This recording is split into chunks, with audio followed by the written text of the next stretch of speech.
Yo, it's the Master Connector coming at you, live and direct. This ain't AI, it's that real human connect. Yo, welcome to the Master Connector show, where the real ones pull up and the energy grow. Every Wednesday, 1 p.m. Eastern, we live, LinkedIn and YouTube, where the real ones vibe. Started back in 2020, now the movement legit. Hundreds of episodes, and we still never quit. Steve Spiro, the Master Connector on attack. Rob Genovesi, the brand builder, got his back. Two introverts, turned masters of connection. 28 years deep, built on trust and direction. No fake networking, no pin slapping attacks. We build real relationships, and that's all facts. Famous guests, athletes, authors, TEDx flames. Military leaders elevating the game. Pack 30 minutes, but the impact hits strong. Jump in the comments and connect all show long. Be authentic, stay others focused, have grit, build community strong. Yeah, that's how we are. Be authentic, stay others focused, have grit, build community strong. Hi, what's up, everyone? Welcome to the Master Connector Show. I'm your co-host, Rob Genovesi. I hope you like that new intro that Steve came up with here. We're refreshing things just a little bit here on the Master Connector Show. And listen, we've got a good friend, Russ Hedge. If you don't know Russ Hedge, look, if you're on LinkedIn, you've probably seen Russ Hedge around, but he's a great friend of the show. He's sponsoring this here episode. Russ Hedge has over 30 years of sales and marketing success in multiple industries, and he can help you be more successful in your business by helping you truly connect. You can transform your business, connect to new customers. Go to russhedge.com. Check our buddy out there. You're not going to be sorry for doing so. And we want to thank you, Russ, for sponsoring this episode. And look, we hope you're joining us as we go live here every single Wednesday, 1 p.m. Eastern time, because we are bringing you the cream of the crop in terms of guests. And man, I learned a little something about our guests here today.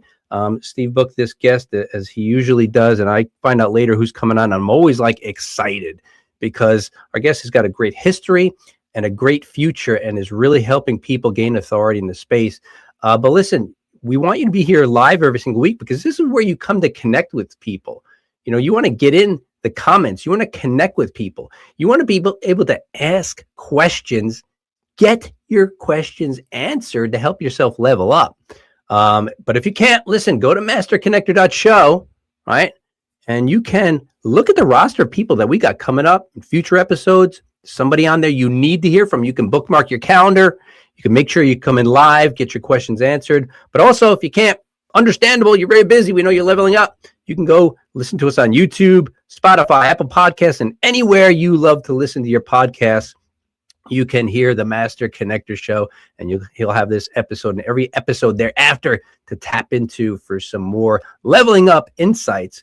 But look, Steve and I, we do go way back, and as that intro said, over 28 years or so, when we've come through a long journey, and we're looking to build authority. I'm looking to do it in the branding space. Steve is a speaker; he's doing it in the speaking space. We all have a lot of history behind our journey that helps to shape where we are today. But look, everybody's looking to build authority. So today, you are not going to be disappointed when you learn from our guests how to exactly do that. And on the Master Connector Show, we are all connectors here. So the audience, get in there, connect with everybody else, connect with our guests, connect with us. And there we are all connectors, but there's only one Master Connector. Let's bring him on, Mr. Steve Spiro. What's up, Steve? Come on now. Hey, Robbie G. Hey, what's going on? There we go. Yes, I was being a little shy, okay, because yeah, right. Not anymore. Not anymore. Okay. That ship has sailed, but I appreciate you big time. And yeah, the video is cool, right? I mean, awesome stuff. Just trying to keep the show fresh, and we got an amazing guest coming on. So, but just appreciate you big time, bud.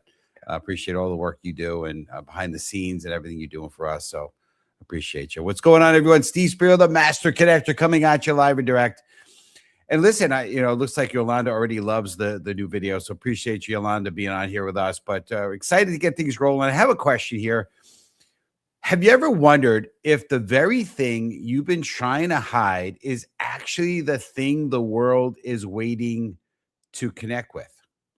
Now, that statement can go, a question can go a lot of different ways. But I'll say this, when I started to realize that I'm an introvert, I guess I always knew it, but I started to really vocalize it and embrace it and say, you know what? That's okay. You can still be an introvert, but doesn't have to mean you're quiet. Doesn't have to mean the world can't hear you. In fact, I started to realize for a very long time, my lifestyle, though, I was driven to succeed. Some of it was because I was picked on and bullied as a kid, and I was driven to prove those people wrong that didn't believe in me, that talked down upon me, that wrote me off. So success was the measuring stick in a way in which I was going to kind of prove to myself that I'm not that guy anymore, right? And so success and material stuff was the measuring stick for a little while. But I really things shifted. And I think it had shifted just before COVID hit, where I really started to become mission focused. And that has been it for me. And the mission is obviously one of the things is being the light and uplifting, inspiring people, and loving having the ability to make an impact on people's lives. And I love the fact that I could speak about how this shy, crazy introvert can now be called the master connector. And I believe anyone can too. There's no magic formula. It's just getting out there. And we're going to speak about some of those things today. I who would have thunk, right? This crazy shy guy is a speaker. This crazy guy that was incredibly introverted and shy is now, connect with people around the world on a daily basis. The challenge was to meet 3 strangers a day. And it even says it in the rap video, but all that, because why? Because I believe I want to touch people. I'm hoping to touch people's lives and make an impact and hopefully inspire them to do whatever they need to do. Now, you might be watching the show or listening to it and you're not an introvert. That's okay. But maybe there's something in your life you need to take to the next level. And hopefully, whether it be this episode or future ones, it's going to inspire you to take that leap of faith and do something that's outside of your comfort zone. So if you're ready for my man, Mr. Robbie G, to introduce our incredible guest, type in the comments. Let's go. Robbie G, I'll pass it to you, bud. All right, let's go, everyone. Ashley Stahl is the founder of Wise Whisper, a boutique speaking agency that helps entrepreneurs, executives, and thought leaders craft signature talks and land major speaking opportunities, including TEDx stages around the world. She's also the international best-selling author of U-Turn, host of the top-ranked U-Turn podcast, and a keynote speaker with a globally recognized TED Talk. Before stepping into the speaking world, Ashley worked in counterterrorism, if you can believe it, under the Obama administration, where she learned the power of strategic communication and speechwriting. Today, she helps people transform their stories into unforgettable messages that create impact, connection, and opportunity. Please welcome to the show, Ashley Stahl. What's up, Ashley? Hello. I'm so happy to be here. We're blessed to have you on here. And hopefully you'll keep us safe with your counterterrorism, in case there's any kind of StreamYard bombing going on here. We keep us safe. Well, that was a whole different life. And, I'm much better suited writing speeches than I am protecting our national security. Absolutely. No doubt. But, we're just happy to have you on here. And just want to acknowledge Ilya. So recent friend, speaking of speaking, I went to this really amazing, I guess it was 2-day intensive. It's called Heroic down in the Jersey, Pennsylvania border. And there was about 65, 70 of us. And Ilya, who's in the comments here, was there. I got to meet Ilya. We spent some time together, and it was great because the group down there doesn't talk about the techniques in terms of like what to say specifically, but they're more on the performance aspect. They're all former theater people, so really cool. I know. Anyway, I just want to acknowledge that and say it was great to meet Ilya. And he said the very thing you're trying to hide is the thing the world needs to hear. Great point, Ilya. But great having you on here. And Yolanda's contributing as well, welcoming you. So let's go. So here, let's dig into it. All right, Ashley. So I want to talk. Can we type in hashtag truth? Because to me, truth is truth. I know everyone has their own version of truth. This is truth. Truth is truth. So why do the most powerful talks come from telling truth instead of trying to impress people? I think one of my favorite quotes about creativity is from Martin Scorsese. He says, "What's most personal is most creative." And I think a lot of people, when they're writing their signature talk, which is one of the things we help people with, they think about, what is my message, or what is my one big idea, or what topic should I speak on? And they don't realize that by starting with those questions, they limit themselves from actually speaking the truth of what they actually have to say because they're myopically focusing on a message or a topic or an idea instead of the deeper question of what is deeply personal to me? And what do I really have to say? What do I really believe to be true about the world? Based on all my years here, what do I actually believe to be true? Most people don't have too many things that they actually deeply believe if they go inwards. And I think we're living in a time right now where people are trying to be relevant, but what they might forget is that what makes you relevance is about resonance. And that's about starting with that sense of truth within yourself. And that's usually what gets people further is that those words that feel medicinal, that make them feel something when they write that, usually other people will meet them there. Too many speakers are too far into their head and not enough into their heart, and really tapping into original thinking, which I think is the best thing they can do.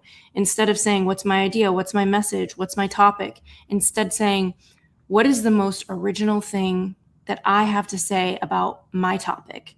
What are the things that have made my customers, my clients, people listening to me stop in their footsteps and change their lives because they heard me say that?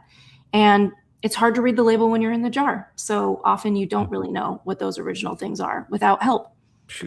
Yeah, I love that you said that, Ashley. Nugget bombs. Send the show right there. Yeah. When you talk about relevance and the truth behind what you're supposed to come out with in terms of your own personal stories, it's weird because I saw a video not too long ago, a clip of a pretty successful brand strategist who said that when people lead with their story, they're making a huge mistake. And I was like, what? What is he talking about? And not because I've heard it everywhere, because I've lived it. When I didn't really know what to talk about, I always started with my personal story. Because what I found is, like every great weight loss program or anything that really people latch onto and want to buy started with somebody's personal struggle, said, I've got to fix this problem. And here's what I did. And it worked for me. And then it worked for others and could work for you too. And that's the basics behind it. So when you talk about relevance, are you talking about relevant to people's own stories? Like, is me telling my story relevant to somebody else, or is it irrelevant? I think that what makes you relevant is resonance. And so when you tune into resonance, that's about something that you feel a range of emotions for, that you feel the goosebumps with. I have a lot of influencers that have come in and asked for our help with crafting their talks, booking themselves on stages. And they'll say, oh, I have an audience that follows me for fitness, but my heart's not in that anymore. I want to talk about cooking. And they'll say, I'm going to lose a lot of followers. And it's like, well, maybe you will lose some, but if you lead, you have to remember what built your following in the first place was a sense of resonance. You were very alive about fitness. You had that level of devotion that would carry you through the hard parts of the business, of getting visible, of being in front of people. And you kept doing it because of the love for it. I was a career coach for 12 years, and my message was, don't do what you love, do what you are. I think what you love matters, but I think who you are, what your gifts are, matters even more. And I think the best speakers really have a sense of, what is my gift? What do I really have to say? And what gives me the chills when I talk about it? What do I deeply feel? And what do I come alive about speaking on? And where have I seen my clients change their lives because of my contribution? Love that, man. I tell you what, we're only like 14 minutes in, and we're like getting nugget bombs all over the place. It started with that not relevance, but resonance. That's the quote, right, that you said, which I love that. And then you had a few others. I got to go back and re-listen to this. I don't typically re-listen to the episodes, but I'm going to need to re-listen to this because there's a lot of good stuff in there that I missed. Yeah, for sure. No, it's great. I know Rob was talking about story, and we're big storytellers. We think the story is incredibly important. Because it's you, it's your experience, and you also said that you want to find what's within you that makes you creative. I'm butchering how you said it. You probably said it better. I know you said it better for sure, but I do want to talk about stories. So maybe you could repeat that or reflect off that. But I want to ask this question and then maybe bring that back if you like. But so community, type in #story. What makes a personal story emotionally captivating instead of self-indulgent. Yeah, I think one mistake that a lot of speakers make is believing that their story is enough to carry an audience. Your story is the backbone of what you share, but you still need actionable, practical takeaways for an audience. There's transformation and then there's information. And you don't want to just be giving people information. You want to be giving them transformation. So you need those takeaways. I think too many speakers think, wow, I have this crazy story, and if people hear it, it's going to inspire them. But then you have a bunch of people running out of a stadium inspired with nowhere to go. So you need that tactical, practical. When it comes to personal, what I will say is that a lot of people, when they tell stories, they reference the story as if it's an event versus bringing people into a moment that they can touch, taste, and feel. So what I mean by that is referencing an event looks like almost like you're standing here looking at your story, talking about it. Like, I got married last week and it was amazing. You're referencing an event. You're not bringing people into the wedding. You're not bringing people into the smell of the air. For example, I could say that I met up with my sister yesterday. That's an event. But if I say to you, yesterday at 7:46 a.m., I was putting my feet in the ocean. I turn around, it was icy cold, and my sister stared at me. She had tears in her eyes. And in that moment, I knew we were going to have an important conversation. That is bringing people into the touch, taste, and feel of a moment versus referencing a story. And the problem with a lot of speakers that are wanting their words to carry is maybe they have good content, but they're not creating that resonance because they're not bringing people onto what I like to call, at Wise Whisper in my intensives, we call it the magic school bus. You know, when I was a kid, I remember the magic school bus episode about the aorta and the human heart. I don't know if you saw this, but it was like the bus went into the aorta and all these little kids were looking through the window, and it was like, this is your heart and this is how it beats, and this is some calcium on the wall. That's not good. You can't eat, you know, whatever. It was like you were in the human heart versus talking about it. That's what good storytellers know how to do, is make people feel like they see and they taste the moment. So good. Wow. Really good. I want to just acknowledge what Ilya said. He said, what is my gift? What do I really have to say? And what gives me the chills? What do I come speaking on? This is Spiro, Ashley. Yeah. So Ilya's a good guy. You guys need to connect. You and Ilya need to connect for sure. He's got some really good stuff going on. So, but anyway, Yolanda's just acknowledging us talking about stories here.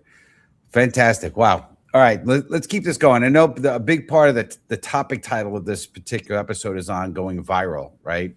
And, you know, you're not going to go viral unless there's something relevant and it's resonating, as you said, with people's hearts, right? Something that's truly unique. So I want to hear your perspective. Forget what I have to say. So community, type in #viral. So what actually causes a talk or message to go viral in today's world, in your opinion, Ashley? I think that a message that goes viral starts with original content. I think there's really 3 or 4 pieces to virility that people need to understand, because going viral is actually not easy, but it is simple. First of all, you simply write the best talk you've ever written. And if you're not the best writer you've ever met, you need to get the support of a good writer, because it's an art. And I think ChatGPT and AI can probably take somebody who's a level 5 out of 10 writer to an 8 or a 7.5. But the real human hand and emotion for someone who's a gifted writer can really take you to a 10, especially if you're getting on a major stage that's really big, whether it's something like TEDx or a big YouTube channel or just a big stadium. You want to make sure that you're very intentional. I also want to remind you that the best speakers, a lot of the times they've practiced their talks word for word. You know, I have friends who are in the content world, and they'll say that they channel on stage, and channeling's all well and good if you don't want to have a high paid speaking career that's consistent. But if you want to be consistent, you need to be consistent. And, you know, you think about, I live in New York City. I go to a Broadway show. The tickets on Thursday cost the same as they do Saturday. It's because you're getting the same thing on Thursday that you're getting on Saturday. There's consistency. It's not like the actors are showing up on Broadway saying, oh, let's see what comes out today. Like, there's a stability to them. And that's the case with the best speakers. The best speakers understand these different factors. Number one is your title. You know, the best titles, especially if they're online, are simple. They're not complicated because they're SEO optimized. You want to really think about who's your ideal client, who's your ideal listener, and what are they Googling at 2 a.m. when they're stressed about the thing that you're supposed to help them with. And so really thinking about what that is and having a title that's a little bit more general, a little more of an umbrella for what you do. We had a client write a talk in one of our intensives about burnout. I advised her to call her talk about something about being successful, like the keys to being successful. That's how she positioned herself, because a lot of people are Googling that when they don't feel successful at 2 a.m. and they're stressed out about it. How do I be more successful? How to be more successful. That's a great title. So it's really about simplicity. I think the second piece is having deeply original content, a very well-written talk that, and being original, it doesn't mean that it's never been said before. It just means it's never been said in the exact way you're saying it. That's what makes you an original thinker. And then I would say after, the title and the talk, the next piece is your stage presence, which nobody can do that for you, right? Like you have to go on stage and you have to show up for yourself and for the audience with great energy. I can help somebody craft the best talk of their life. I can help them land a major stage. I can give them the best writers, the best title. But if their energy flops, it's pretty impossible to let your talk take off. And then I would say the final piece is out of your control, and it's the world. My second TEDx talk I gave called How to Figure Out What You Really Want. I mean, the channel has 45 million people, right? So arguably it's the biggest stage in the world is the TEDx channel. And I got probably 8,000 views on my second TEDx talk in the entire first year of it. And then guess what happened? COVID. And suddenly everybody was Googling talks about purpose and figuring out what they want. I got 2 or 3 million views the next year after just 8,000 views in the first year. So the thing is, the algorithm, the world has a mind of its own. But if you can get those other 3 factors, your title, your talk quality, your presence dialed in, you're really setting yourself up for a lot more success. Man, another mic drop there. I completely forgot my question too, and I had a good one. No, actually, it just came back to me. And, Ashley, so everybody, the title of this episode is Going Viral by Being You. And everything you've said, Ashley, so far basically keeps putting the power back on us as the individual, right? We're talking about truth, your story, and your expertise, right? And what goes viral. What do you know about, what's your content going to help people do? And so I want to say this, my journey of 25 plus years in corporate, being a very good soldier, by the time I left corporate and I went out on my own, I still had that corporate look, feel, vocabulary, everything. And I didn't realize I still had it. And I came to me one day and I realized I'm not being me. And there was a process that I put myself through on purpose to find out who was the real me. Now, I did that for myself because I was failing to get attention, right? Because I was blending in and I wasn't being me. And if people saw me, if you check out my LinkedIn, you go back a few posts, you'll see me from 10 years ago when I first started my business, and it was completely different. But here's the question. If you're going to go viral by being you, what do you say to somebody who thinks they're being themselves, but they're really not? How do they break out? Or as I say, how do they realize they're wearing that mask and rip it off? What do you do? Yeah, I think a lot of people want clarity and they seek outward for the answers, and they don't realize that in order to have clarity, you actually have to connect to yourself.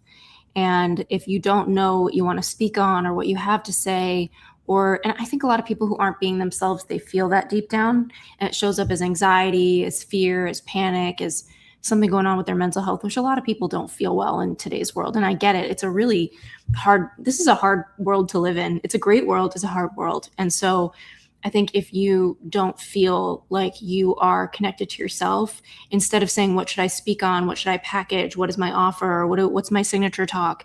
Saying, okay, what makes me feel connected to myself? Who are the people? Who are the places? Who are the things? What are the things that make me feel like me? I used to live in California and I would go to the beach a lot. That made me feel really like myself. I'd bring my journal. Now in New York, I wake up every morning and I make my coffee. I feed my dogs. And good morning, Russ. I see a hello there.